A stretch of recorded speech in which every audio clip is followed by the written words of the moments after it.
A caneta pesa mais do que deveria na mão trêmula, e não é pelo material. É pelo destino que ela ameaça selar, enquanto percorre o papel espesso, macio, impecavelmente alinhado em 3 vias, com a mesma frieza calculada das pessoas que aguardam em silêncio do outro lado da mesa. O relógio marca segundos que parecem esticar o ar e espremer os pulmões, enquanto a luz amarela do abajur derrama um brilho que torna tudo íntimo demais para um acordo tão impessoal. E ainda assim, tudo ali foi preparado, para parecer inevitável, como se cada parágrafo tivesse sido escrito muito antes de ela nascer, apenas esperando pelo instante exato em que a urgência do medo se tornaria maior do que qualquer outro princípio. Seu pai, ao lado, respira curto, uma tosse presa e um olhar de súplica que dói mais fundo do que qualquer cicatriz. E é por ele que ela segura a caneta. É pelo tremor contido nos dedos dele que ela finge não ouvir as palavras do advogado, que repassa cláusulas com uma serenidade inquietante, como quem lê receitas de bolo enquanto decide destinos. Quitação integral da dívida principal e de todos os acréscimos. Proteção garantida contra credores associados. Regularização imediata da situação. Sigilo absoluto.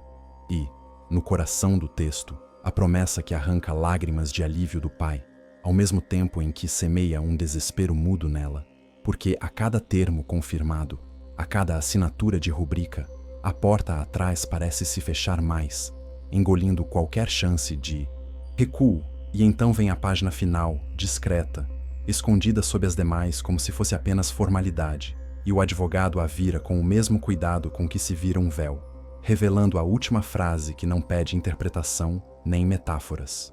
Cláusula final. Casamento imediato.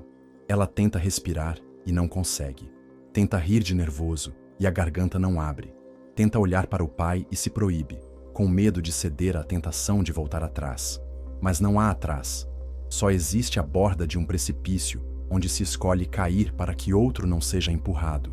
E, na borda desse precipício, ela assina. E a tinta é um fio escuro unindo 2 vidas a um nome que ainda não ousa pronunciar em voz alta. O nome do homem que comprou o silêncio dos credores, a proteção dos dias e o direito de colocar a aliança no dedo dela, como se o futuro fosse um território que se conquista com dinheiro e promessas. O silêncio que se segue à assinatura é um silêncio que tem forma, cheiro e temperatura. É o tipo de silêncio que antecede um corte, um veredicto, um anúncio, e ele pesa sobre os ombros dela quando o advogado recolhe as vias, com um gesto que parece muito ensaiado, como se já tivesse repetido aquilo dezenas de vezes em outras salas, com outras pessoas que também assinaram coisas que mudariam quem eram. Ela sente que a sala ficou menor, que o teto desceu alguns centímetros, que as paredes se aproximaram.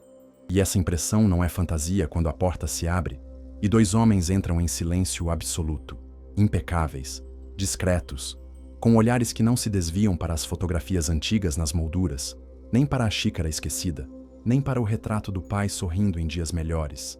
Eles entram para significar a passagem de um mundo para outro, e o fazem sem palavras, apenas posicionando-se nos pontos exatos da sala, como se já tivessem medido tudo com antecedência. E então, ele surge, não com um estrondo, não com espetáculo, mas com uma presença que altera a densidade do ar, tornando tudo mais lento e pesado. Ele não precisa levantar a voz para comandar a atenção, não precisa mover as mãos para ditar o clima, não precisa sorrir para parecer seguro. O chefe da máfia entra como entra um inverno, sem pedir licença, rearrumando as prioridades no peito de quem respira. Ela tenta adivinhar nele traços de bondade, uma fresta de calor, uma imperfeição que a faça acreditar que aquilo pode ser menos duro do que parece, mas o que encontra é uma beleza que machuca, uma frieza elegante e limpa, uma calma perigosa, e olhos que não demoram no rosto dela, mas registram tudo como quem lê um dossiê em segundos, captando o que importa e descartando o resto. O pai se levanta num sobressalto, busca palavras que não encontra, e o que consegue dizer é um obrigado, que não cabe no peito nem no contexto. Um obrigado, que não tem lugar numa mesa onde a gratidão é outra forma de dívida. O chefe apenas inclina a cabeça, e esse gesto mínimo informa que ouviu, que entendeu e que o assunto está encerrado. Ele não negocia a gratidão de ninguém, compra o que precisa e guarda o recibo. Em seguida, o advogado empurra um pequeno estojo de veludo até o centro da mesa, e o ato é tão simples que parece inocente, mas ela entende que é um rito, um selo, uma assinatura final. Quando o estojo se abre, o brilho contido de um anel surge mais como sentença do que como joia. E a pausa que se faz é a pausa de um altar sem testemunhas, de um compromisso sem bênçãos, de uma promessa feita sob o jugo de uma dívida que não é só financeira. Ela pensa em dizer que não, pensa em gritar que não, pensa em pedir um tempo para respirar, mas cada pensamento tropeça no rosto, cansado do pai, no tremor dos dedos dele, na culpa antiga que ela carrega por ter acreditado que a vida seria indulgente com quem ama demais. A culpa, esse juiz invisível com um martelo nas mãos, decreta a hora, e ela estende a mão. Antes que o anel encoste na pele, o chefe fala pela primeira vez com a voz baixa, controlada, limpa de qualquer resíduo de emoção, e cada sílaba traz a clareza de um contrato falado. Lealdade absoluta, discrição permanente, segurança em troca de obediência, proteção em troca de confiança, sem perguntas desnecessárias, sem ausências não autorizadas, sem segredos.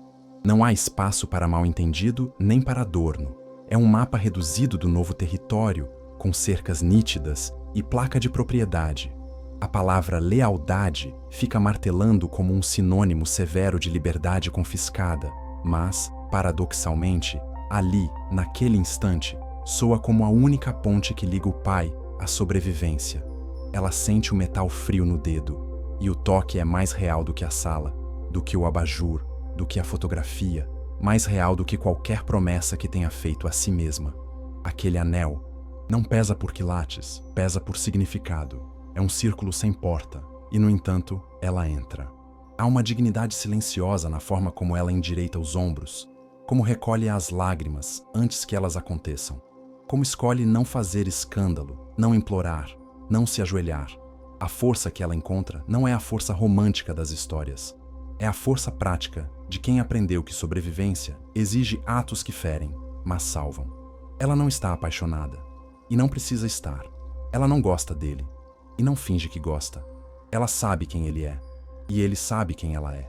E esse pacto de lucidez constrói uma clareza dura, porém respirável. Enquanto o pai recuperar o fôlego, enquanto a casa puder dormir sem sobressaltos, enquanto os nomes que assombravam o telefone desistirem de insistir, ela suportará os termos que aceitou. E, nessa lucidez, o mafioso a observa com uma espécie de respeito silencioso. Não o respeito suave que aquece, mas o respeito frio que reconhece coragem quando a vê. Ele não a trata como troféu, nem como prêmio, nem como súdita. Trata como alguém que entende o jogo, que entende o preço, que entende a regra. E nesse tratamento, há um vislumbre de humanidade disfarçada, um indício de que, por trás do ferro, existe algo que reage ao que é genuíno, ainda que esse algo esteja soterrado sob camadas de controle. Quando o pai tenta se aproximar para agradecer de novo, o chefe ergue a mão, um gesto pequeno que reorganiza a sala.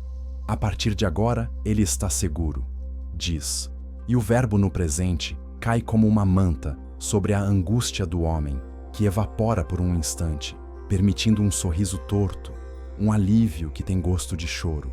O advogado entrega cartões, assina recibos, fecha pastas com a exatidão de um relojoeiro, e cada clique, cada fecho, cada dobra, soa como um sino que marca o fim de uma missa. Dura. Os seguranças se reposicionam. A porta se abre. O corredor parece mais longo. Ela se levanta e descobre que as pernas ainda obedecem, que o corpo ainda é dela, que a mente ainda pensa, e que, apesar de tudo, ainda existe margem para decidir como atravessar a própria história. Ao cruzar a porta, não olha para trás. Isso não é covardia, é técnica. Quem se despede do que já não pode mudar, perde força no primeiro passo. E o primeiro passo é tudo o que ela tem em mãos agora. No carro, o vidro fumê devolve sua própria imagem. E ela se vê como não gostaria de se ver. Uma mulher com um anel no dedo, com um pai protegido por um preço alto, com um futuro sequestrado por uma aliança que não nasceu de um pedido, mas de um cálculo. Os pneus roçam o asfalto com suavidade, e o mundo do lado de fora continua, indiferente, como sempre fica quando a vida de alguém muda. Na memória fresca, a frase "casamento imediato" insiste em repetir-se com a crueldade de um refrão. Mas, junto dela, vem outra frase, igualmente clara, que não foi dita, apenas intuída. Lealdade absoluta. Ela fecha os olhos por um segundo e entende que não lhe pediram amor, não lhe prometeram carinho, não lhe ofereceram um conto. Pediram lealdade e ofereceram proteção. É um escambo antigo, sinistro, brutal. Mas, naquele minuto, é o único que impede que portas sejam arrombadas, que vozes se elevem, que punições injustas recaiam sobre quem já não aguenta mais. Ela inspira fundo, conta até 7, como aprendeu a fazer para não chorar, e abre os olhos. Não há poesia ali, mas há decisão. Vai cumprir cada termo, vai aprender cada regra, vai ler cada expressão daquele homem, vai estudar cada silêncio, vai sobreviver à sua própria escolha. A casa para onde a levam é grande, limpa, organizada por alguém que conhece os hábitos de um rei do submundo e os traduz em mobiliário, linhas retas, superfícies lisas, nada supérfluo. O excesso ali é a ausência de excesso. Ascensores invisíveis, câmeras que não se exibem, passos que não ecoam. Uma governanta surge com a mesma descrição dos seguranças, orienta, mostra, explica, recita uma cartilha de horários e permissões com uma gentileza que não pede reciprocidade. O quarto preparado para... Ela não é um quarto de conto, é um quarto de decisão. Cama impecável, cortinas pesadas, um closet mudo, um banho que promete aliviar o corpo e nenhum detalhe que a faça se esquecer de onde está. Sobre a mesa, uma pasta menor, com um telefone novo, um caderno sem linhas e uma caneta que, ironicamente, pesa menos do que a que ela usou horas antes. Dentro da pasta, instruções de contato, um mapa interno de acessos, uma lista de nomes que ela nunca poderá pronunciar em voz alta e um lembrete. Sublinhado, sem segredos. Não é uma ameaça escrita, é um padrão de convivência e talvez a mais difícil das exigências. Ela encosta a testa no vidro da janela e tenta ouvir o som de sua própria vida se reorganizando. Não ouve.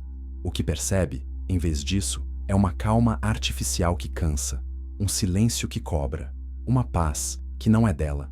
Dos corredores chega um aroma discreto de café recém-passado. Alguém arruma algo em outro andar. Vozes baixas trocam informes em tons que não chegam a ser duros, apenas profissionais. O mundo desse homem funciona como uma máquina que detesta ruídos fora do compasso. Ela, então, escolhe o que pode escolher. Toma banho, prende o cabelo, veste algo leve e respeitoso, devolve o anel ao dedo com cuidado, mesmo que ninguém esteja vendo, e se senta à mesa do quarto com o caderno aberto, deixando que as primeiras linhas surjam como uma forma de existir no espaço sem desaparecer. Escreve o nome do pai, uma oração que aprendeu ainda menina, uma promessa que faz a si mesma de que, aconteça o que acontecer, não permitirá que alguém a quebre por dentro. Ela não se jura amor por aquele homem, não se jura devoção, não se jura nada que não seja verdade. O que se jura é não perder a clareza. E, nessa promessa simples, reside uma força que qualquer controle desconfia. Horas depois, a porta se abre sem pressa. Ele entra com a mesma economia de gestos de antes, sem perfume que declare presença, sem barulho que intimide. Ela se levanta por respeito, não por medo, e o olhar dos dois se encontra no exato ponto onde a palavra contrato deixa de ser papel para se tornar convivência. Ele a observa como quem confere a precisão de uma peça recém-instalada numa engrenagem complexa. Ela o observa como quem estuda um idioma novo, em que os verbos não têm tempos futuros, só presentes. Ele fala pouco, indica a mesa, informa os próximos passos com a cadência de quem trabalha com agora e hoje, e conclui sem elevação de voz. A partir deste momento, você está sob minha proteção. Meu mundo é perigoso. Pessoas vão testar limites. Pessoas vão mentir para você. A única coisa que eu exijo é lealdade. Você terá a minha. Ela não agradece. Assentir é suficiente. O agradecimento ali é cumprir. E, ao assentir, ela inaugura uma guerra silenciosa com a própria alma. Uma guerra em que não haverá bandeiras hasteadas, apenas pequenas vitórias íntimas. Manter a cabeça reta, preservar o respeito por si, proteger o pai sem se desfazer por dentro. E assim a abertura se fecha sem música, sem aplauso, sem fogo de artifício. Fecha-se com um anel que pesa, um contrato que respira, um homem que comanda e uma mulher que decide. O mundo não sabe, a rua não percebe, os relógios não param, mas naquela casa, naquela noite, uma história começa do jeito que histórias raramente começam. Não porque dois corações se procuravam, mas porque a vida cobrou um preço e alguém resolveu pagar em nome de quem ama. O resto é consequência. E toda consequência tem gente suficiente para apostar contra ou a favor. Ela não aposta, ela anda. O corredor até o salão principal parece mais longo do que realmente é. Cada passo ecoando com um peso que não pertence apenas ao salto que arranha o mármore, mas ao destino que ela carrega no peito, desde a assinatura do contrato. As paredes são frias, ornadas por quadros que parecem observar silenciosamente, como se guardassem memórias de outras mulheres que cruzaram aquele mesmo caminho, presas em acordos selados, não com amor, mas com obediência. A jovem mantém a respiração contida, cada músculo do corpo rígido, como se esperasse uma explosão a qualquer instante. E quando as portas pesadas se abrem, revelando o salão imenso banhado por luzes discretas, ela entende que aquele momento é o verdadeiro batismo. Não a tinta na assinatura, não o anel no dedo, mas o confronto direto com o homem que agora dita o ritmo dos seus dias. Ele está lá, sentado em uma poltrona de couro preto, cercado por um silêncio que não é natural, mas imposto. O tipo de silêncio que obriga qualquer um a medir as próprias palavras. As mãos estão apoiadas no braço da cadeira, fortes, imóveis, revelando um autocontrole que se estende ao olhar. Não é o tipo de homem que precisa erguer a voz para intimidar. A sua simples presença reorganiza o ar, fazendo com que até os seguranças pareçam menores diante dele. O terno escuro se ajusta ao corpo musculoso como uma segunda pele, e há nele uma elegância que não vem de estilistas, mas da forma como carrega a própria autoridade. O rosto é esculpido em traços firmes, belos e cruéis ao mesmo tempo, e os olhos, profundos, parecem atravessar camadas de pele e carne até alcançar a alma de quem ousa encará-lo. A jovem sente um arrepio que não nasce apenas do medo, mas também de algo inominável, uma reação física que ela gostaria de negar, mas que o corpo, traidor, insiste em expor. As pernas ficam tensas, as mãos buscam um apoio invisível e por um instante ela pensa em recuar, em pedir para sair dali, mas a porta já foi fechada atrás dela e não há como escapar. O chefe da máfia não se levanta. Ele a observa com a paciência de um predador que estuda a presa antes de decidir como atacá-la. O silêncio se prolonga até se tornar insuportável. E quando ele finalmente fala, a voz baixa, firme e arrastada corta o ar como uma lâmina. Então, é você. Não há dúvida, nem surpresa, nem sequer ironia na frase. É apenas constatação. Ele já sabia quem viria. Já sabia o que estava escrito no contrato. Já sabia cada detalhe sobre a vida dela antes mesmo que ela chegasse. E ainda assim, decide começar daquela forma, como se testasse a capacidade dela de sustentar o olhar. Ela engole em seco, mas não desvia. Força-se a erguer o queixo, porque ceder logo na primeira frase seria uma rendição sem retorno.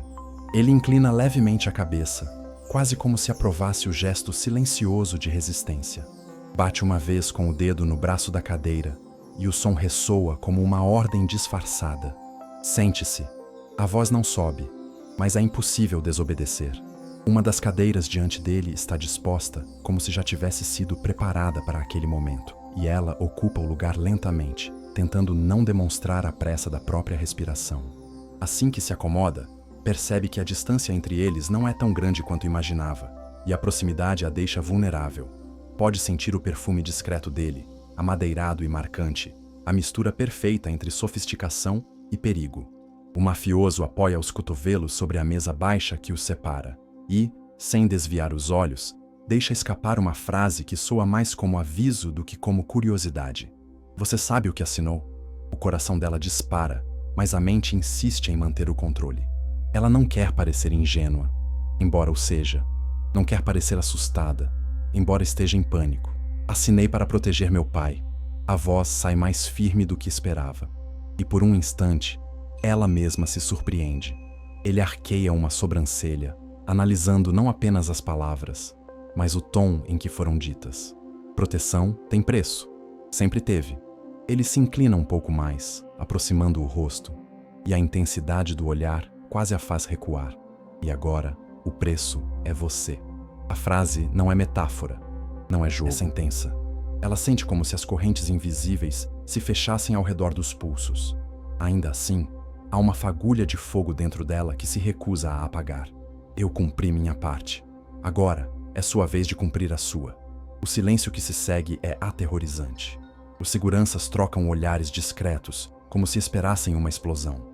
Mas o mafioso apenas solta um riso curto, quase imperceptível, mais de desprezo do que de humor. Você tem coragem, talvez demais. E é nesse instante que ela entende. Cada palavra, cada gesto, cada olhar será um teste. Ele não quer apenas uma esposa de fachada. Ele quer lealdade absoluta, obediência inquestionável, fidelidade cega. Não há espaço para dúvidas, muito menos para segredos. O casamento que começou no papel será uma prisão real, onde cada escolha errada poderá custar caro, não apenas para ela, mas para todos que ama. O mafioso recosta-se na cadeira novamente, cruza as pernas e mantém os olhos fixos nela, como se gravasse cada detalhe, como se já começasse a prever até onde poderia quebrá-la. A partir de agora, cada passo seu pertence a mim. Cada palavra sua me interessa. E cada silêncio seu terá preço. Entendeu? Ela hesita por um segundo, mas sabe que a única resposta aceitável é sim. Mesmo que por dentro o coração grite não, mesmo que a alma implore por liberdade, o contrato que assinou já a colocou sob domínio dele. Entendi. Ele fecha os olhos por um breve momento, satisfeito com a resposta, e então se levanta finalmente, deixando claro, com sua altura e imponência, que naquele jogo de poder, ela é a peça menor. Aproxima-se devagar, e quando para diante dela, estende a mão, não em gesto de carinho, mas de posse. Então, a partir de hoje, você é minha esposa. O toque da mão dele é firme, frio, calculado.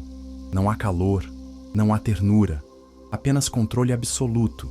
E enquanto ela sente a pele dele contra a sua, percebe que aquele é apenas o início de uma convivência marcada por medo, tensão e a perigosa possibilidade de que, no meio de tanta escuridão, o desejo se transforme em algo impossível de conter.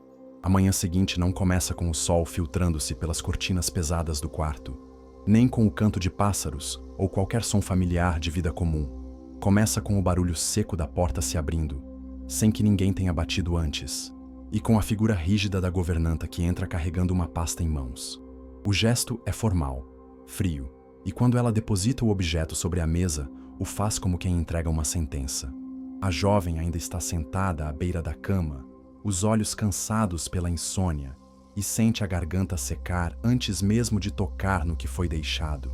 A governanta não explica, não pergunta, apenas anuncia com um tom que mistura obediência e reverência. Instruções do Senhor, e desaparece pelo mesmo corredor silencioso de onde veio. Ela se aproxima devagar, como se cada passo fosse uma armadilha, e abre a pasta com as mãos trêmulas. Dentro, encontra um conjunto de folhas cuidadosamente organizadas.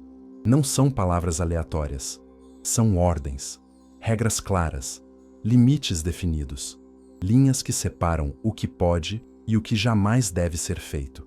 A primeira é curta, escrita em letras fortes e sem espaço para mal-entendido. Lealdade absoluta. O impacto é imediato. Não se trata de confiança conquistada com o tempo, mas de uma exigência imposta de imediato. Ele não aceita a dúvida, não tolera o questionamento. As regras seguintes são tão cruéis quanto sutis, sem contatos externos não autorizados. Isso significa cortar qualquer ligação com o mundo de antes, amigos, colegas, vizinhos. A vida dela, que já era pequena, agora se resume às paredes do casarão e à figura dele, sem segredos. Essa cláusula ecoa como ameaça. Qualquer pensamento escondido, qualquer intenção guardada, qualquer mentira dita pela metade pode se tornar munição contra ela. Sem ausência, sem aviso. Um lembrete de que até o próprio corpo pertence a ele. A lista continua, detalhando horários, compromissos, até mesmo como deve se portar em eventos sociais. Discrição em público. Não falar sem ser solicitada. Não interferir em negociações. Sempre manter a aparência de esposa leal. Cada palavra é um tijolo erguendo muros ao redor dela. E, no entanto, a ordem final é a que mais a fere. A confiança do Senhor é a sua vida. Ela fecha os olhos e repete a frase em silêncio, tentando absorver o peso daquelas palavras. Não se trata apenas de obediência. Trata-se de sobrevivência. No mesmo instante, a porta se abre novamente e ele surge. Não há anúncio, não há aviso. O chefe da máfia entra como uma tempestade contida, carregando consigo a gravidade de quem sabe que cada gesto é lei. Ele não olha para a pasta sobre a mesa. Sabe que ela já leu. Em vez disso, caminha até ela e a encara com a mesma intensidade da noite anterior. Entendeu? A voz é baixa, mas a pergunta não admite outra resposta que não seja sim. Ela tenta sustentar o olhar e o faz, mesmo com o coração martelando. Entendi. Ele se aproxima mais, tão perto que ela sente o calor da respiração dele, ainda que o olhar permaneça de gelo. Essas regras não são um jogo. São a linha entre você e a morte. Entre seu pai respirando tranquilo e seu pai caindo nas mãos dos que me querem enfraquecer. A ameaça é velada, mas real. Cada palavra é um lembrete cruel de que ela não está ali por escolha, mas por imposição. E ainda assim, existe algo no tom dele que não é apenas brutalidade, é também estratégia. Ele não a controla por capricho, mas porque enxerga em cada desvio uma brecha para inimigos. Ela sente o peso do silêncio que segue, mas não cede. Aperta as mãos contra as próprias pernas, respira fundo e responde com firmeza: eu vou cumprir. Ele observa, estuda, e por um instante, a sombra de um sorriso quase imperceptível toca os lábios dele, mas desaparece tão rápido que ela se pergunta se realmente viu. Então, sem acrescentar mais nada, ele se vira e sai, deixando a porta entreaberta. A jovem permanece sozinha, os olhos fixos na pasta sobre a mesa, as palavras ainda queimando dentro da mente. Regras, ordens, limites. Ela sabe que cada uma delas é uma corrente invisível. Mas também entende que, quanto mais rígidas as correntes, maior a possibilidade de encontrar uma brecha. E no fundo, entre medo e resistência, nasce uma promessa silenciosa. Se ele acredita que pode controlar cada aspecto da vida dela, ainda não aprendeu que até mesmo em cativeiro, o coração humano encontra maneiras de resistir. A primeira vez que ela atravessa de verdade o casarão, guiada pela governanta, percebe o choque cruel entre aparência e essência. A cada sala aberta, um detalhe de luxo exibe-se diante dos olhos. Lustres de cristal que brilham, como se capturassem a luz do sol apenas para si. Sofás de couro que parecem mais caros do que a própria casa onde ela morava. Quadros de artistas famosos pendurados com a naturalidade de quem não precisa se importar com o preço. O chão de mármore reflete a própria imagem dela, e esse reflexo devolve a verdade desconfortável. Está rodeada por riqueza, mas não lhe pertence nada. O brilho das pedras e do ouro é só um verniz para encobrir o cativeiro que já se fecha ao redor do corpo. Os corredores são longos, silenciosos demais, como se guardassem segredos em cada esquina. Não há risos, não há conversas leves, não há calor humano. Tudo parece ensaiado, programado, desenhado para intimidar. A governanta segue à frente, impecável, falando apenas o necessário. Horários de refeições, regras de circulação, protocolos de segurança. Cada palavra é uma lembrança de que a vida dela agora é controlada por agendas que não escolheu.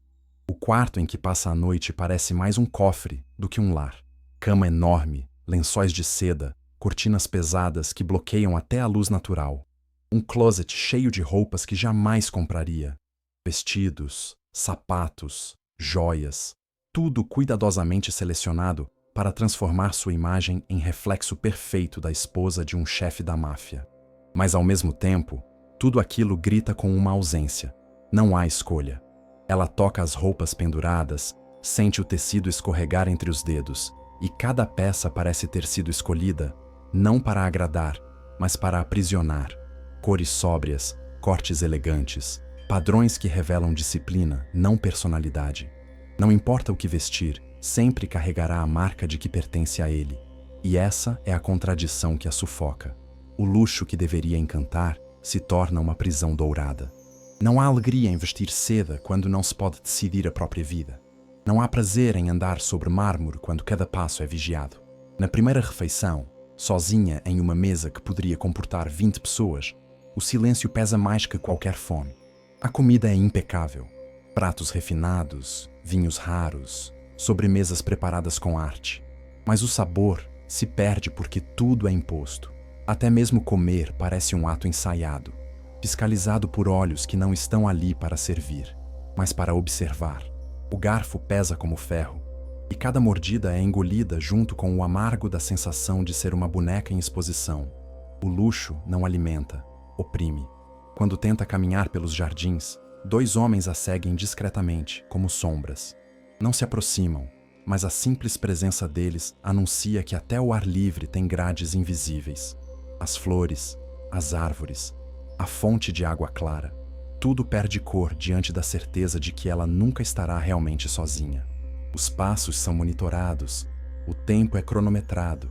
A liberdade é uma ilusão arquitetada para enganar a vista, e dentro dela cresce a sensação de estar vivendo num teatro. O cenário é de princesa, mas o roteiro é de prisioneira. À noite, deitada naquela cama enorme que deveria ser símbolo de conforto, a solidão é a única companhia.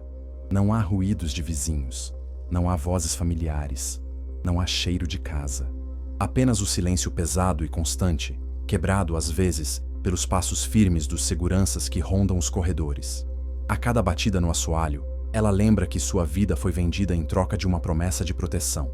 E, paradoxalmente, quanto mais luxo a envolve, mais pobreza sente dentro de si. Uma pobreza que não se mede em dinheiro, mas em escolhas. E é nesse vazio que ela percebe a armadilha mais cruel do contrato. Não são as paredes, não são os guardas, não são as ordens que mais a aprisionam. É a tentação do conforto. É perceber que, se ceder, pode acabar confundindo proteção com cuidado, luxo com felicidade, controle com amor. Essa é a verdadeira prisão. A sedução de um mundo onde tudo parece perfeito por fora, mas corrói por dentro. Ela fecha os olhos e promete a si mesma que não vai se deixar moldar pelo brilho falso daquela casa. Vai resistir, mesmo que ninguém perceba. Mesmo que o mundo inteiro acredite que ela é apenas mais uma esposa deslumbrada pelo poder. No fundo, só ela sabe que cada passo que dá, cada vestido que veste, cada prato que toca, é apenas sobrevivência. E sobreviver, naquele lugar, é o único luxo que realmente importa. O primeiro jantar ao lado dele não se parece em nada com as histórias que o imaginário romântico costuma criar. A mesa é extensa demais para 2 pessoas, e a distância entre eles, embora reduzida pelo espaço físico, parece infinita. Ele está sentado na cabeceira, postura ereta, olhar firme, como um rei que governa não apenas a casa, mas todo o ar que circula dentro dela. O silêncio é a música da noite. Apenas o tilintar de talheres contra a porcelana e o estalar suave da lareira quebram a atmosfera densa. Ela sente cada fibra do corpo em alerta, como se a qualquer instante pudesse cometer um erro que custasse caro. Ainda assim, há algo nela que insiste em sustentar o olhar. Ele, por sua vez, mastiga devagar, observa em silêncio e, sem esforço, a deixa desconfortável. Não precisa erguer a voz nem ordenar nada. O poder está na presença.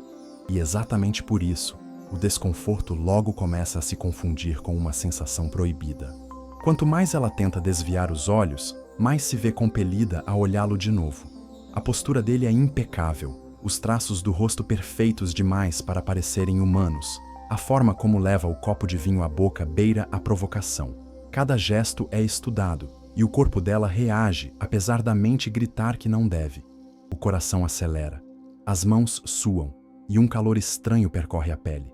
Mas o desejo não surge sozinho. Ele vem acompanhado de uma irritação visceral, de um ódio que cresce justamente por causa dessa contradição. Como pode o homem que a aprisionou, que a fez assinar um contrato cruel, despertar algo que ela sempre sonhou sentir apenas por amor? Como pode o cheiro dele, discreto e amadeirado, provocar calafrios que ela se recusa a se admitir? O conflito explode em silêncio. O corpo quer o que a alma repudia, e a mente tenta em vão controlar. Ele percebe. É impossível não perceber. Os olhos dele se estreitam, como se decifrassem cada reação, como se a coragem dela de sustentar o olhar fosse apenas mais um teste. Está desconfortável? Ele pergunta. A voz baixa, lenta, arrastando as palavras, como se soubesse exatamente o efeito que causam. Ela aperta os lábios, recusa-se a confessar e responde com firmeza. Não, mas o tom firme não mascara o tremor da respiração. Ele sorri, um sorriso curto, quase cruel, e volta ao vinho, deixando no ar a sensação de que venceu mais uma batalha silenciosa.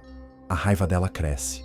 Ela o odeia por esse poder invisível, por essa facilidade em ler o que ela tenta esconder. Odeia a forma como consegue desmontá-la com um olhar sem precisar tocar. E justamente nesse ódio, o desejo se intensifica. É como fogo e veneno ao mesmo tempo. Arde, queima, e ainda assim, não pode ser apagado. Ela se levanta abruptamente, empurrando a cadeira para trás, fingindo que precisa de ar. Ele não a impede, apenas a observa, e esse gesto é mais aprisionador do que qualquer corrente. No corredor, encostada contra a parede fria, ela respira fundo, tentando recuperar o controle. A lembrança dos olhos dele, do timbre da voz, da forma como disse, está desconfortável, não sai da mente. E o pior é admitir, em silêncio, que o desconforto não era apenas medo, era também atração. E isso a destrói por dentro, porque deseja odiar apenas, mas o corpo insiste em trair. Naquela noite, deitada na cama imensa, revira-se inúmeras vezes, sem conseguir dormir.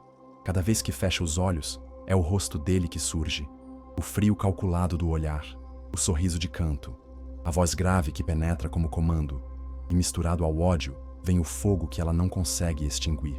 É uma prisão dupla, a visível, feita de regras, guardas e muros, e a invisível, feita do próprio coração, que insiste em reagir ao que não deveria. E no fundo, ela entende uma verdade cruel. O inimigo mais perigoso não é o chefe da máfia sentado na cabeceira da mesa. O inimigo é o próprio desejo que começa a nascer no peito dela, envenenando sua resistência, confundindo sua mente, tornando-a vulnerável. É um jogo perverso, onde o ódio e o desejo não se excluem, mas se alimentam um do outro. E ela, por mais que lute, já começou a perder terreno nessa guerra secreta. Naquela casa onde cada silêncio pesa mais do que as palavras, há uma presença que não se mostra de imediato, mas que lentamente começa a se insinuar como um fantasma que ronda os corredores. Não é apenas a sensação de ser observada pelos seguranças, nem o incômodo constante das câmeras discretamente escondidas. É algo diferente, mais íntimo, mais pessoal. A jovem percebe primeiro nos detalhes, o perfume adocicado que não é o dela, impregnado em algumas cortinas, a gaveta que deveria estar vazia, mas que guarda vestígios de alguém que já esteve ali. Uma joia esquecida num canto da penteadeira, tão delicada que só pode ter pertencido a uma mulher.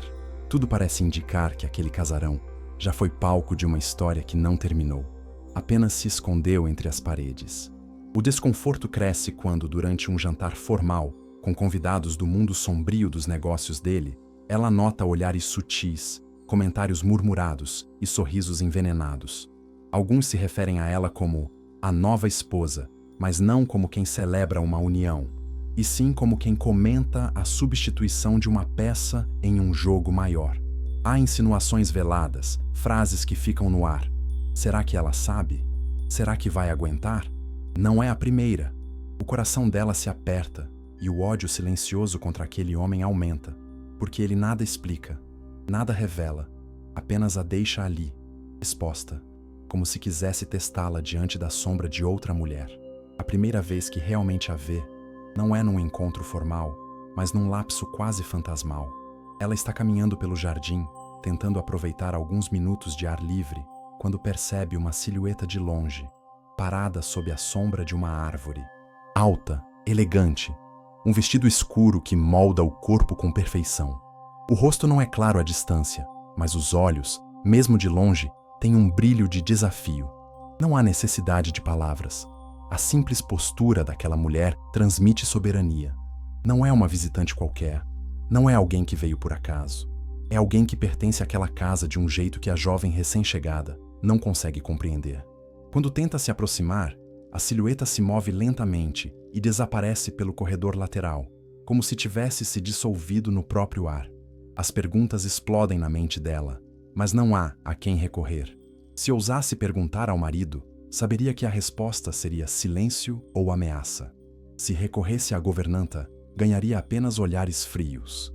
Então, ela guarda o incômodo dentro de si, mas a inquietação só aumenta quando, ao voltar ao quarto, encontra uma caixa deixada sobre a cama. Dentro, um vestido de seda vermelha, envolto em um bilhete escrito à mão, com uma caligrafia impecável. Esse foi meu. Use com cuidado. O choque é devastador. A prova de que aquela mulher não é apenas uma lembrança, mas uma presença real, ainda viva dentro da casa e, de alguma forma, ainda ligada ao homem que deveria ser seu esposo. O bilhete não é só provocação. É um aviso, uma declaração de guerra silenciosa. A jovem sente a raiva pulsar, mas também o medo de perceber que existe uma rival invisível, alguém que não se apresenta oficialmente, mas que já manipula o jogo pelas sombras. Essa mulher é mais do que uma ex. É alguém que se considera a verdadeira noiva, a dona legítima daquele espaço, e que agora a enxerga como intrusa. Naquela noite, quando o mafioso entra no quarto dela, ela não suporta o silêncio sufocante. Quem é ela?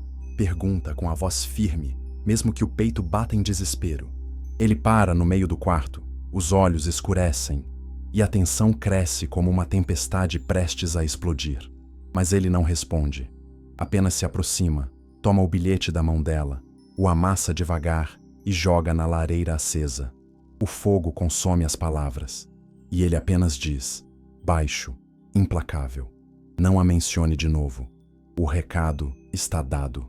O passado dele é proibido, e qualquer tentativa de tocar nesse assunto é uma violação das regras que ele mesmo impôs. Mas, ironicamente, o silêncio dele confirma tudo. Ela existe. Ela está por perto. E, acima de tudo, continua sendo uma ameaça. Deitada na cama depois que ele se retira, a jovem sente o coração pesar ainda mais. Não bastava o contrato, as regras, a prisão invisível. Agora há também o fantasma de uma mulher que parece disposta a destruí-la. E o mais cruel de tudo é perceber que esse fantasma não é feito apenas de lembranças. Ele respira, caminha e observa. E talvez seja a chave para desmoronar tudo o que ainda resta de equilíbrio naquela casa.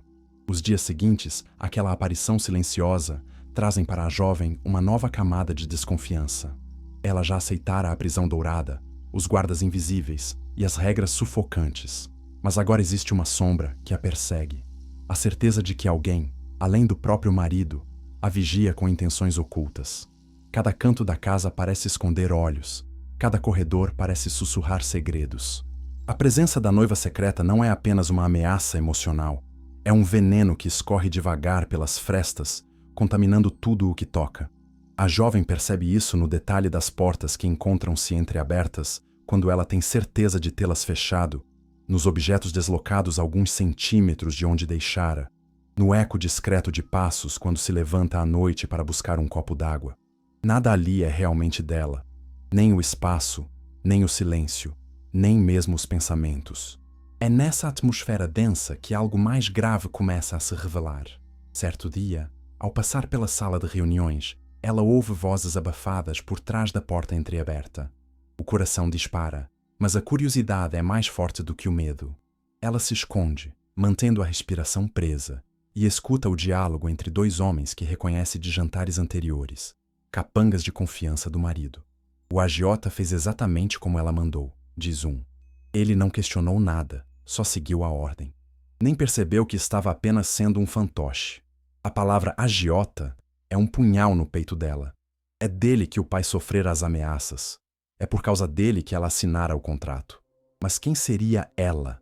A mente dela imediatamente conecta os pontos. A sombra feminina, a rival invisível, a verdadeira arquiteta da ruína. O choque é tão intenso que ela recua e quase deixa escapar um gemido. Aperta a boca com as mãos para não emitir nenhum som e, com passos silenciosos, se afasta dali antes que percebam sua presença. O mundo gira em sua mente. Não foi o acaso, não foi azar, não foi apenas dívida. O pai fora manipulado, empurrado para o abismo de propósito, para que ela fosse obrigada a assinar. O contrato nunca foi apenas um documento. Foi uma armadilha meticulosamente construída. De volta ao quarto, as mãos ainda tremendo, ela procura desesperadamente por provas. Revirando gavetas, abrindo pastas escondidas, vasculhando até mesmo o caderno de anotações que lhe fora dado com ordens. E, entre papéis aparentemente comuns, encontra um detalhe perturbador. Uma cópia do contrato, mas com anotações laterais feitas em tinta vermelha. Comentários curtos, símbolos estranhos e um nome repetido em diversas páginas. O nome do agiota que destruíra a vida do pai. O que mais a assusta, porém, é ver, em um dos cantos, uma caligrafia feminina, a mesma do bilhete deixado junto ao vestido vermelho. Concluído. O estômago dela se revira. A prova está diante de seus olhos. A dívida não foi apenas uma coincidência. Tudo fora orquestrado pela noiva secreta, que usara o agiota como marionete para empurrar o pai ao desespero e, assim, forçar a filha a cair na armadilha. Era um jogo duplo, e o marido não parecia saber de nada. O poder dele, tão absoluto dentro daquela casa, havia sido manipulado por alguém que jogava nas sombras.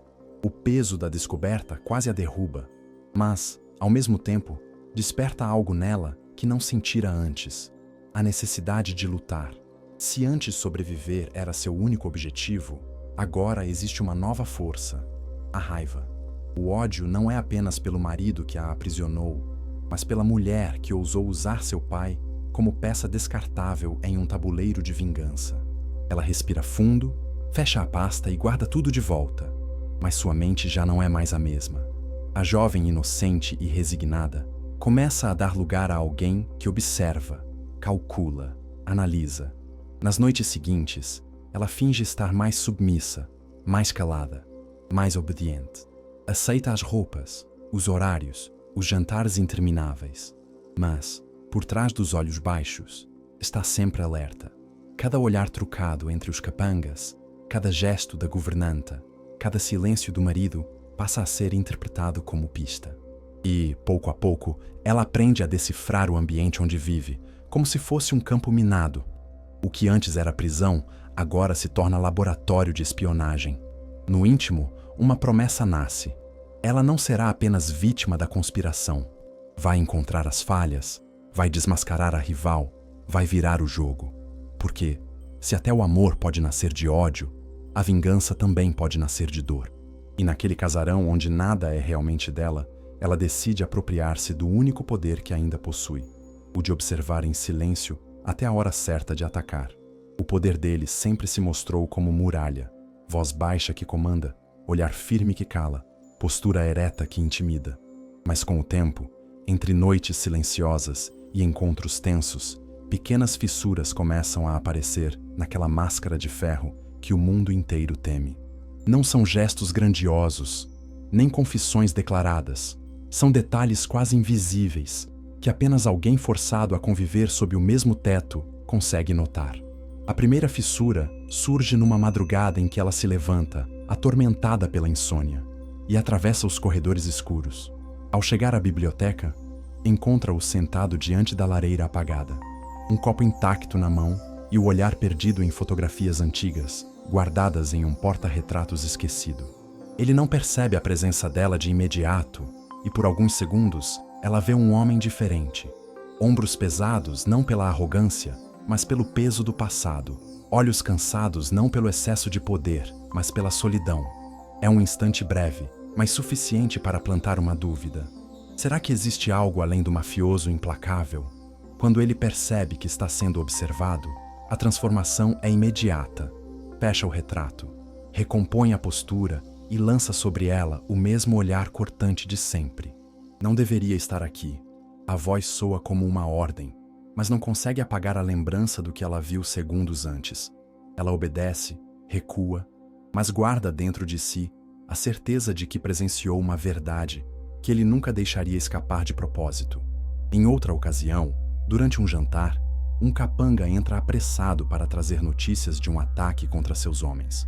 A tensão toma conta do ambiente, e a jovem, mesmo sem compreender totalmente o jogo de poder, sente o frio da morte rondar.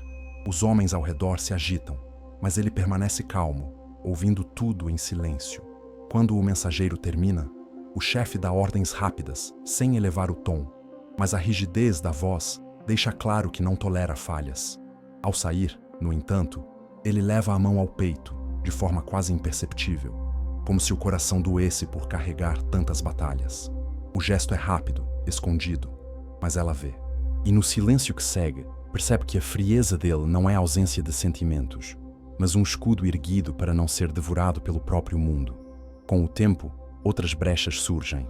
Uma cicatriz no ombro revelada ao retirar o paletó, uma marca antiga que não combina com luxúria, mas com sobrevivência. A forma como às vezes evita olhar diretamente para ela, não por indiferença, mas talvez por medo de deixar transparecer algo que o tornaria vulnerável. A maneira como silencia diante de perguntas sobre família, desviando o olhar para a lareira ou para o copo de vinho. A jovem começa a entender que aquele homem não é apenas um carcereiro frio, é também alguém marcado por dores tão profundas que preferiu transformá-las em muralhas. E, ironicamente, essas fissuras, ao invés de fazê-la sentir pena, a confundem ainda mais, porque o ódio que ela cultivava contra ele começa a ser corroído pela dúvida. Como odiar alguém que também carrega cicatrizes? Como manter a raiva intacta quando se descobre que, por trás da máscara, existe um coração que, mesmo soterrado, ainda pulsa? É uma guerra dentro dela. Resistir ao fascínio de um homem que a aprisiona, ou ceder à tentação de enxergar nele algo que ninguém mais parece ver. Ele percebe essa mudança, testa-a em olhares mais longos, em silêncios mais carregados, em proximidades calculadas. É como se quisesse saber até onde ela irá, até onde sua coragem vai resistir antes de se transformar em desejo. E de certa forma, também revela algo que jamais confessaria. A presença dela o desestabiliza. Pela primeira vez em muito tempo, alguém consegue atravessar a máscara. Naquela noite, sozinha em seu quarto, a jovem encara o próprio reflexo no espelho e tenta entender quem é aquela mulher que começa a duvidar de seus próprios sentimentos. Não queria enxergar nele nada além de um carrasco, mas agora, contra a própria vontade, percebe que até mesmo monstros podem carregar feridas. E é nesse conflito que nasce uma nova fragilidade. Não apenas a de estar presa a um contrato, mas a de começar a se perder entre o ódio e a atração, entre a vingança e a compaixão, entre o que deveria sentir e o que, inevitavelmente, já começa a sentir. A presença dela não é mais apenas um perfume esquecido nas cortinas ou um bilhete deixado em tom de ameaça. A noiva, oculta agora, se manifesta como sombra viva, calculada e perigosa. A jovem percebe que sua rival não age com impulsividade, mas com a paciência de uma predadora. Cada gesto é cuidadosamente orquestrado. Cada palavra chega como veneno destilado por mensageiros invisíveis. Não se mostra por inteiro, mas se insinua em brechas. E é nessas insinuações que a verdadeira dimensão da conspiração se revela. A prova surge numa tarde, quando a governanta entrega uma pasta de documentos para o mafioso. Ele não está em casa, e a jovem, sozinha na sala, nota uma folha cair. Ao pegá-la, vê o símbolo discreto no rodapé, um selo vermelho gravado com as iniciais da mulher misteriosa. O choque é imediato. O papel descreve instruções sobre movimentações financeiras e nomes de homens que cercam o pai dela. Não é apenas coincidência, não é apenas perseguição. É um jogo em que a noiva oculta usou o agiota como peão e o pai como isca. O contrato de casamento nunca foi apenas um acordo de proteção. Foi o clímax de uma vingança pessoal. A jovem se sente sufocar. Tudo faz sentido agora. Os olhares irônicos nos jantares, as frases sussurradas, a sensação de ser uma intrusa em um território que nunca foi dela. A rival não é apenas uma mulher abandonada. É a verdadeira noiva prometida do chefe da máfia. Alguém que acreditava ser a única dona desse trono de poder e que agora se esconde nas sombras para destruir a impostora que ousou ocupar seu lugar.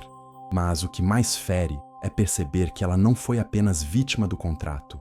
Foi jogada como peça de um tabuleiro armado por essa mulher. As noites se tornam mais tensas. Ela sente os passos da rival sem vê-la.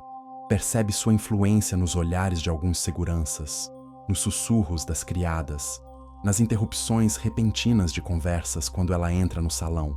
É como se todos soubessem, menos ela. Como se aquela mulher estivesse presente em cada canto, moldando os acontecimentos com mãos invisíveis. E cada vez mais, a jovem entende que não está apenas numa luta contra o marido e suas regras sufocantes, mas numa batalha maior, contra uma inimiga que não mede esforços para destruí-la. O conflito se agrava quando, durante uma reunião, ela vê o mafioso perder o controle por um instante. Um recado chega, entregue por um mensageiro anônimo, e ao ler o bilhete, ele fecha os punhos, o olhar se endurece, e por um segundo, a máscara que ela começara a conhecer se transforma em pura fúria. O papel, amassado entre os dedos dele, traz apenas uma frase: "O trono não é seu, é meu." Ele não explica nada, não revela nada, mas a tensão no ar é tão densa que a jovem entende. Aquela mulher não é apenas uma sombra do passado, é uma ameaça viva, disposta a tomar tudo, custe o que custar. Naquela noite, deitada sem conseguir dormir, ela se dá conta de que está no centro de uma guerra silenciosa. Não é apenas esposa contratual, não é apenas refém de regras cruéis. É o ponto de fragilidade do homem mais temido. A rival descobriu o único ponto vulnerável do mafioso, a esposa que ele acreditava controlar. E agora, o jogo de poder, vingança e desejo a coloca no olho de um furacão que pode destruir não só sua vida, mas também a do pai que tentou proteger. Ela fecha os olhos e promete a si mesma que não será mais uma peça descartável. Se a noiva oculta quer guerra, terá guerra. E pela primeira vez, ela começa a pensar em algo perigoso: usar as próprias armas da rival contra ela. O que antes era apenas sobrevivência começa a se transformar em estratégia. O que começa como silêncio sufocante e ódio contido, logo se transforma em algo impossível de controlar. A tensão entre eles cresce como uma corda esticada, prestes a arrebentar.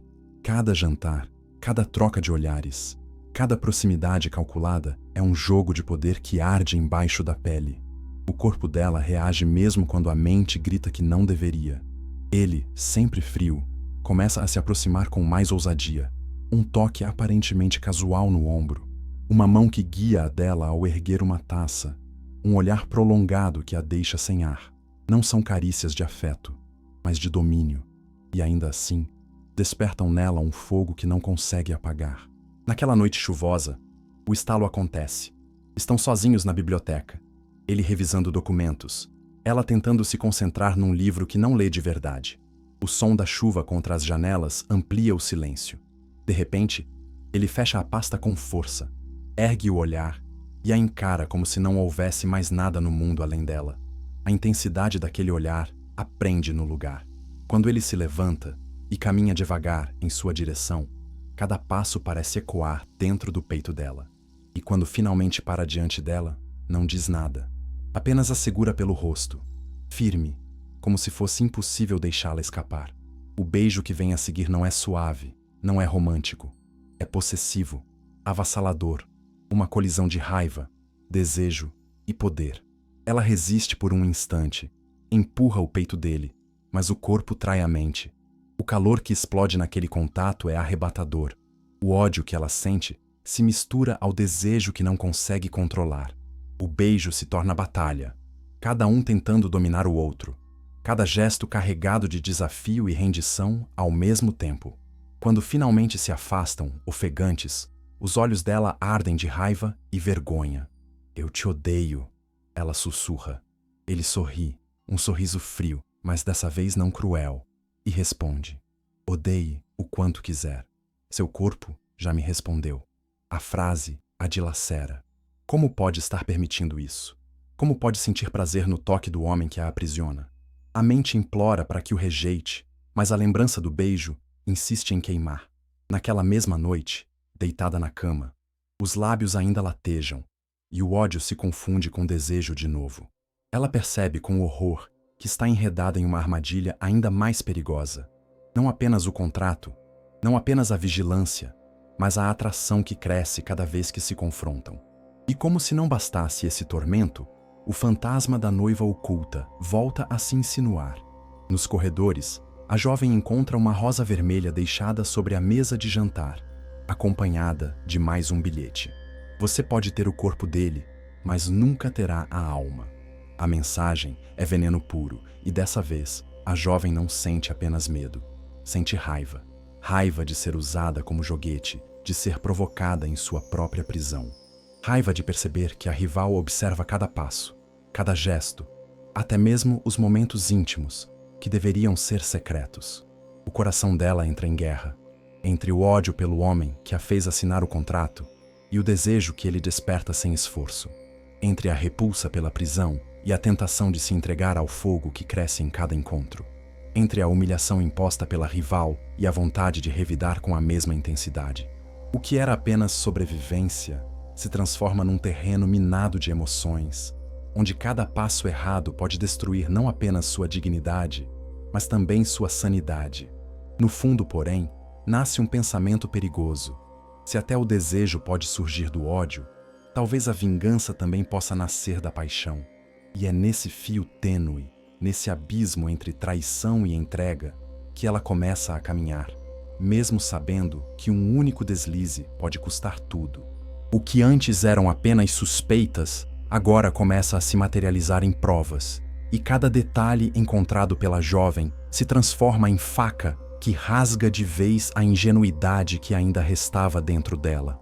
Numa tarde silenciosa, enquanto caminha pelos corredores em busca de ar, ela percebe que a porta do escritório do mafioso ficou entreaberta. O instinto diz para recuar, mas algo mais forte a empurra para dentro. O cheiro de couro e fumaça ainda paira no ambiente e sobre a mesa, uma pilha de pastas abertas denuncia a pressa com que ele saiu.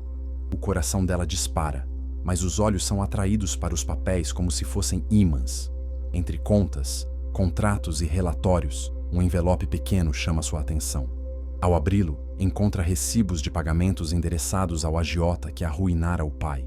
Mas o detalhe mais cruel é o carimbo em vermelho no canto dos documentos, marcado com iniciais que ela já reconhece, as da noiva oculta.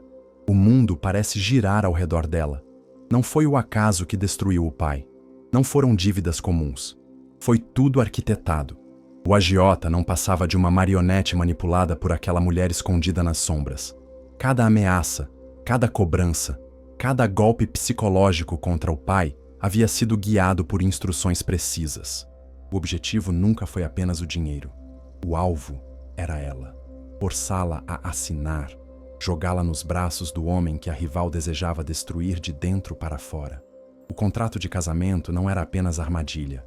Era isca em uma guerra que ela nem sabia que estava sendo travada. Com as mãos tremendo, ela continua a vasculhar a pasta e encontra um bilhete curto, escrito na mesma caligrafia impecável que já reconhece. Peão sacrificado. Peça maior conquistada. Waish. O estômago dela se revira. Os olhos se enchem de lágrimas de raiva. Seu pai, o homem simples que só queria sobreviver, fora reduzido a peão descartável em um tabuleiro cruel. A dívida que o destruiu nunca foi dele. Foi um presente envenenado, uma jogada de vingança que usou inocentes como moeda. A respiração dela se acelera, e por um instante, pensa em correr até o marido e esfregar aquelas provas na cara dele. Mas o medo a paralisa. E se ele já souber? E se fizer parte do mesmo jogo? E se a frieza dele não for apenas máscara, mas cumplicidade? Cada dúvida é uma lâmina. Então, pela primeira vez, ela entende que não pode confiar em ninguém. Está sozinha. O pai está protegido, mas ao custo da própria alma. O marido é enigma que a prende e a consome, e a rival é predadora que a persegue como sombra. Com cuidado, ela recolhe os documentos e guarda uma das folhas escondida no forro do vestido. Não sabe ainda como usará, mas sente que aquela prova pode ser a chave para virar o jogo. O medo, que até então a sufocava, começa a se transformar em fúria silenciosa. A humilhação, o contrato, o aprisionamento, tudo agora ganha novo sentido. Ela não é apenas vítima, é alvo. E se é alvo, precisa reagir. Naquela noite, ao deitar-se, não consegue dormir. Revive cada palavra do bilhete, cada carimbo, cada detalhe dos documentos. O ódio contra a noiva oculta cresce como um incêndio, mas, junto dele, algo inesperado começa a despontar. A vontade de sobreviver, não apenas por si, mas para derrotar a mulher que ousou brincar com o destino do pai. A dor se transforma em combustível, a fragilidade em estratégia. E dentro do silêncio do quarto, a jovem faz um juramento. Jamais será peça descartada. Vai lutar até o fim, mesmo que precise transformar a própria dor em arma. O jantar daquela noite tinha todos os sinais de ser mais do que um simples encontro social. A mansão foi preparada como palco. Mesas longas cobertas por toalhas de linho impecáveis, taças reluzindo sob a luz dos lustres, convidados de gravatas ajustadas e vestidos luxuosos que desfilavam sorrisos falsos. A jovem, forçada a usar um traje escolhido pela governanta, um vestido negro que realçava sua silhueta, mas a fazia sentir-se enlutada, entrou no salão sabendo que cada olhar a julgava, cada cochicho carregava veneno. O marido, imponente na cabeceira, recebia cumprimentos como um rei no trono, e ao lado dele, ela parecia apenas uma peça exótica de decoração. Os brindes começaram com discursos de alianças, negócios, promessas de poder. Ela permanecia calada, obediente à regra da discrição, até que um murmúrio diferente atravessou a sala. Uma mulher avançava pelo corredor central, passos firmes, vestido vermelho que incendiava o ambiente, olhar afiado como lâmina. Era ela, a noiva oculta, a sombra que até então se escondia, agora surgia diante de todos, sem medo, sem disfarces. O salão inteiro silenciou e o ar ficou denso como fumaça. A jovem sentiu o coração disparar, não pela surpresa, mas pela confirmação do que sempre temeu. A rival existia, era real e vinha para destruir. A mulher se aproximou da mesa principal. Não pediu permissão para falar nem para se sentar. Parou diante do casal e, com um sorriso venenoso, ergueu nas mãos um envelope. Queridos convidados, começou, a voz alta, firme, carregada de ironia. Estamos celebrando um casamento construído, sobre papel. O murmúrio que se seguiu foi um trovão. Ela abriu o envelope e retirou uma cópia do contrato, exibindo-o como troféu. Um contrato frio, assinado em troca de dívidas. Não um casamento de amor, mas de obrigação. Aqui está a prova. Os olhos de todos se voltaram para a jovem. Ela sentiu o chão desaparecer sob os pés. O rosto queimava. O sangue latejava nos ouvidos. O murmúrio de reprovação se espalhou como fogo. Alguns riam baixinho, outros a olhavam com desprezo, e até mesmo os aliados mais próximos do marido murmuravam entre si. A humilhação era total. Ela estava nua diante de todos, despida de qualquer dignidade, reduzida a uma mulher que se vendera em troca da vida do pai. O mafioso, no entanto, permaneceu imóvel. O olhar dele não vacilou, não a defendeu, mas também não a acusou. Era o silêncio dele que a matava, porque naquele instante, mais do que as palavras da rival, foi a ausência de reação do marido que a fez sentir-se sozinha. A noiva oculta percebeu e avançou ainda mais. Vejam bem, senhores. Esta jovem não é esposa por amor, é apenas cláusula. Um contrato de lealdade comprado à força. Como confiar em alguém assim? Como confiar em quem se deixa comprar como moeda de troca? O golpe final veio quando a mulher se inclinou sobre a mesa, encarando-a diretamente. Diga, querida, como se sente sendo apenas um pedaço de papel assinado? A sala inteira explodiu em risos contidos e olhares cruéis. A jovem tentou responder, mas as palavras morreram na garganta. A humilhação queimava tão fundo que qualquer resposta seria apenas mais um motivo de escárnio. Ela engoliu o choro, ergueu o queixo, mas os olhos marejados denunciaram a dor. Quando a noiva oculta se afastou, satisfeita com o estrago, o silêncio voltou a reinar.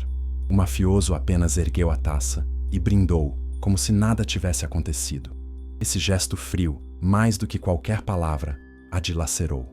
A sala voltou às conversas, mas a imagem dela já estava destruída. O contrato, que antes era segredo, agora era chacota pública. E naquele instante, a jovem entendeu que não bastava sobreviver. Precisava reagir. A humilhação pública não foi o fim. Foi o nascimento de algo novo dentro dela. Uma chama de vingança, calculada, fria, tão ardente quanto o ódio que sentia pela rival. Se antes aceitava o papel de prisioneira, agora jurava que usaria o mesmo palco para se vingar. Não choraria diante deles. Não imploraria. Apenas esperaria o momento certo para transformar a vergonha em arma. Porque uma mulher humilhada pode ser perigosa, mas uma mulher decidida a se vingar é imparável. Aquela noite terminou com o gosto amargo da derrota. Deitada na cama imensa, ainda com o vestido negro colado ao corpo e a maquiagem borrada pelo choro contido, ela sentia cada lembrança do jantar pesar como uma lâmina em sua pele. A cena da noiva oculta erguendo o contrato diante de todos, os risos abafados dos convidados, a indiferença cruel do marido que não moveu um músculo para defendê-la, tudo voltava como se fosse uma tortura repetida em sua mente. Pela primeira vez, desde que assinara o contrato, ela não se sentia apenas prisioneira. Sentia-se quebrada, reduzida a nada, um joguete exposto diante do mundo. Mas é nos destroços que nasce a fúria. Lágrimas que antes significavam apenas dor, agora se transformam em gasolina para o fogo da vingança. A humilhação pública não a destruiu por completo. Ao contrário, abriu espaço para um lado dela que nunca imaginou existir. Enquanto o corpo inteiro ardia de vergonha, o coração começou a pulsar diferente, mais forte, mais frio, mais decidido. Já não bastava sobreviver. Agora precisava atacar. Na manhã seguinte, ao se olhar no espelho, não reconheceu o reflexo. Os olhos antes submissos agora brilhavam com algo novo. As mãos, antes trêmulas, estavam firmes. A respiração, antes curta, se tornava profunda, calculada. Era como se a mulher ingênua que assinara o contrato tivesse morrido naquela noite, substituída por alguém disposto a usar a própria dor como arma. Ela não era mais apenas vítima, passava a ser predadora em silêncio. Os primeiros passos foram sutis. Começou a observar com mais atenção cada gesto da governanta, cada troca de olhares entre os seguranças, cada conversa interrompida quando entrava numa sala.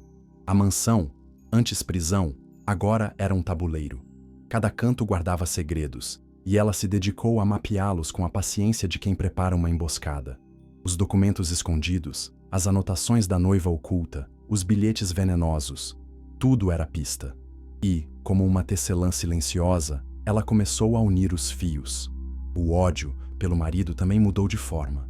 Não era mais apenas medo ou repulsa. Agora, era estratégia. Ela entendia que não poderia enfrentá-lo de frente, mas poderia aprender a usar sua própria força contra ele. Se antes a frieza dele a esmagava, agora seria estudada como fraqueza. Porque por trás de cada ordem, de cada regra, de cada olhar implacável, havia um homem cercado por inimigos, e talvez até mesmo mais vulnerável do que aparentava. E a jovem sabia. Uma vez que encontrasse a falha, poderia transformar a máscara dele em ruína. No entanto, era a noiva oculta que pulsava como verdadeiro alvo. Aquela mulher, que a expusera diante de todos com um sorriso cruel, precisava pagar. Não bastava enfrentá-la. Precisava destruí-la no mesmo palco, com a mesma intensidade. A vingança teria que ser pública, calculada, devastadora. A jovem prometeu a si mesma que faria a rival provar do próprio veneno. Sozinha no quarto, ela escreveu no caderno em branco que lhe fora entregue no primeiro dia: "Não serei mais peão. Serei a jogadora."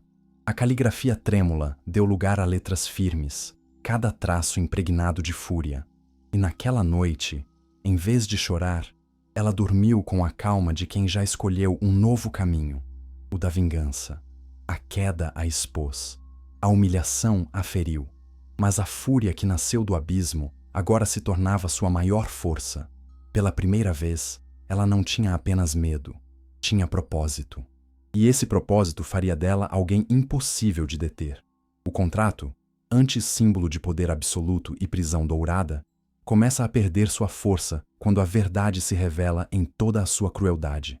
Aquilo que parecia inquebrável, uma aliança forçada, assinada em troca da vida do pai, se mostra apenas um papel, uma mentira sustentada por manipulações e segredos.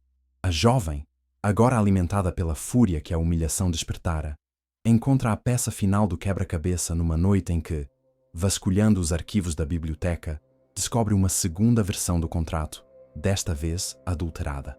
As cláusulas não batem. Os prazos foram manipulados. E pior, a assinatura do pai aparece forjada em documentos anexos que serviram como base para validar toda a negociação. O choque é profundo, mas não destrutivo. Ao contrário, é libertador. O contrato nunca teve validade real. O casamento imediato não passava de uma arma psicológica. Um teatro cuidadosamente encenado para quebrá-la, para aprisioná-la pela culpa. E quem puxava os fios não era apenas o marido, mas principalmente a noiva oculta, que havia arquitetado cada detalhe para que o peso da dívida recaísse sobre ela. O pai, afinal, não era apenas vítima de um agiota cruel, mas refém de uma conspiração que usou sua fragilidade como isca. A jovem treme ao segurar aquelas páginas, mas o tremor não é de medo, é de raiva e, sobretudo, de libertação. O que aprendeu até ali não foi a lei, não foi a honra, não foi o poder, foi a mentira. E mentira, quando exposta, não tem força. Ela entende naquele instante que não deve nada, não pertence a ninguém. O anel em seu dedo não simboliza nada além de um jogo sujo. E se ele acreditava que poderia controlá-la com ameaças e papéis, agora descobriria que o castelo onde se apoiava estava construído sobre areia. Quando confronta o mafioso, a cena é um choque de mundos. Ela entra na sala de reuniões, os documentos em mãos, e o encara com uma firmeza que nunca ousara antes.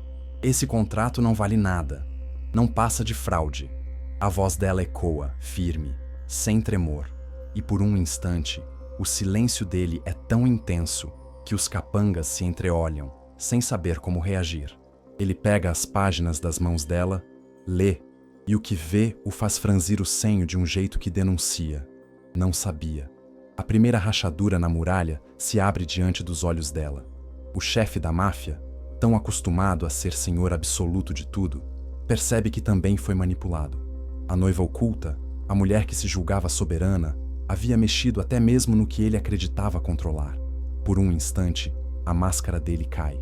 Os olhos, antes de gelo, se tornam de fúria. Não contra a jovem, mas contra a rival que ousou desafiá-lo no próprio território. Ele amassa os papéis, joga-os sobre a mesa e se levanta com a imponência de quem já prepara a retaliação. Mas, para ela, não importa a guerra que ele travará a seguir. Importa a vitória silenciosa que conquista ali. A verdade a libertou. O contrato não é mais corrente. Não é mais prisão. Não é mais sentença. Ela pode até continuar sob o mesmo teto. Pode até continuar ao lado dele. Mas a diferença é brutal. Agora sabe que não está amarrada a nada. E essa consciência é arma. No silêncio do quarto, ao retirar o anel e deixá-lo sobre a mesa, sente o peso da liberdade recém-descoberta. Não é plena, ainda não é segura, mas é suficiente para que respire de novo. Sabe que ainda haverá guerra, sabe que a rival não recuará, sabe que o marido jamais aceitará perder o controle. Mas pela primeira vez desde o início, não é mais refém. É peça ativa, jogadora, e o jogo está apenas começando. A queda da noiva oculta não aconteceu em silêncio. Foi estrondosa, como o desmoronar de um império construído sobre segredos. A jovem, agora consciente de que o contrato nunca teve valor real, armou sua vingança com a mesma precisão com que havia sido humilhada. Se antes suportava em silêncio, agora falava quando precisava. Se antes aceitava a posição de prisioneira, agora se colocava diante dele com a firmeza de quem carrega a verdade como escudo. No grande salão, diante dos mesmos que a riram e a desprezaram, ela apresentou as provas, contratos adulterados, assinaturas forjadas, manipulações feitas pela rival. O peso dos documentos, A clareza das palavras e a coragem de expô-los transformaram o riso em silêncio absoluto. A máscara da noiva oculta caiu, e com ela, toda a farsa que sustentava sua soberania. O mafioso, até então senhor de ferro, ergueu-se da cabeceira como um rei traído em seu próprio trono. Seus olhos, sempre tão controlados, ardiam em fúria, mas não contra a jovem. Pela primeira vez, ela percebeu que ele a olhava não como propriedade, não como moeda de troca, mas como aliada inesperada. Quando a rival tentou contra-atacar, erguendo a voz para acusar, foi interrompida pelo próprio silêncio dele. Não precisou de gritos, não precisou de ameaças. Apenas um olhar bastou para que os seguranças a retirassem, arrastando consigo o veneno que ela espalhara por tanto tempo. O salão inteiro presenciou a virada. Aquela que fora ridicularizada como esposa de papel, agora surgia como mulher que destruíra a conspiração. A humilhação pública havia se transformado em vitória pública. O jogo de poder havia mudado de mãos. E no coração dela, algo também se transformava. O ódio que sentia por ele começava a se confundir com respeito. Respeito por ter visto nele, mesmo que em silêncio, um aliado no momento crucial. Respeito por reconhecer, nas rachaduras da sua máscara, a vulnerabilidade de um homem que também fora manipulado. As noites seguintes foram diferentes. Não havia mais a mesma frieza entre eles. O silêncio já não era prisão, mas espaço compartilhado. Ele a observava com outros olhos, não mais como peça que precisava de disciplina, mas como alguém que, contra todas as expectativas, resistira e vencera. E ela, mesmo ainda ferida, já não conseguia negar a verdade. Havia nele algo mais profundo do que poder. Havia cicatrizes que o tornavam humano. E nessas cicatrizes, ela começou a enxergar uma verdade cruel. Amava o homem que odiara. O desejo, que antes era conflito, agora se tornava entrega. O toque que antes parecia domínio, agora tinha peso de cumplicidade. O beijo, que já fora batalha, agora era refúgio. Não havia mais contrato, nem cláusulas, nem correntes invisíveis. O que existia entre eles era algo que não podia ser escrito em papel. O que nasceu no fogo da dor, cresceu no gelo do ódio e floresceu na chama da vingança, agora se transformava em amor inevitável. Na última noite, no mesmo salão onde fora humilhada, ela entrou ao lado dele, não como prisioneira, mas como parceira. Os convidados, em silêncio, observaram sem ousar questionar. O anel voltou ao dedo dela, mas agora não como símbolo de posse. Era escolha. Escolha de permanecer, escolha de dividir, escolha de amar. Ele não precisou falar muito. Apenas segurou a mão dela diante de todos, e nesse gesto simples, os dois selaram o que nenhum contrato poderia ditar. O amor que nasce não do papel, mas da verdade. A jovem, antes refém, agora era soberana de si mesma. E ele, antes rei solitário cercado de inimigos, agora tinha ao lado a única pessoa capaz de enfrentar suas sombras. Do ódio ao amor, da prisão à liberdade, da humilhação à vitória, a história não terminava com um contrato quebrado, mas com um amor inevitável, que cresceu no único lugar onde ninguém acreditava, dentro de um coração marcado pela dor.